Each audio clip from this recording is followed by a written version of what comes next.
অবৈধভাবে মাটি কাটতে গিয়ে অল্পের জন্য প্রাণে রক্ষা পায় দুজন। ঘটনা সোনামুড়া থানাধীন এলাকার এনসিনগর উত্তরপাড়া করালিয়ামুড়াতে। জানা যায়, দীর্ঘ 1 মাস ধরে বিশাল আকৃতির টিলাগুলিতে অবৈধভাবে মাটি খনন করা যাচ্ছে একদল অসাধু মাটি ব্যবসায়ী।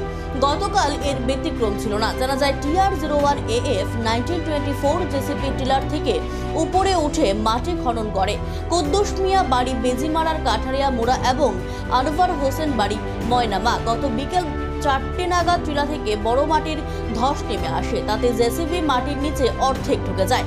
দুজনই মারাত্মকভাবে জখম হয়। অগ্নি নির্বাপক দপ্তরের গাড়ি ঘটনাস্থলে পৌঁছার পূর্বেই তাদেরকে সোনামুড়া সামাজিক স্বাস্থ্য কেন্দ্রে নিয়ে আসে। এই ঘটনায় এলাকা জুড়ে ক্ষোভের সঞ্চার হয়েছে। এলাকায় চিৎকার করে যায় পার্শ্ববর্তী এলাকা থেকে লোকজন জড়ো হয়। সকলেই অল্পের জন্য এই ভয়াবহতা নিয়ে বিভিন্ন প্রশ্ন তুলে দাবি তোলা হয়, এত ঝুঁকি নিয়ে মাটি কাটা নিয়েও যেন বন্ধ করা হয়।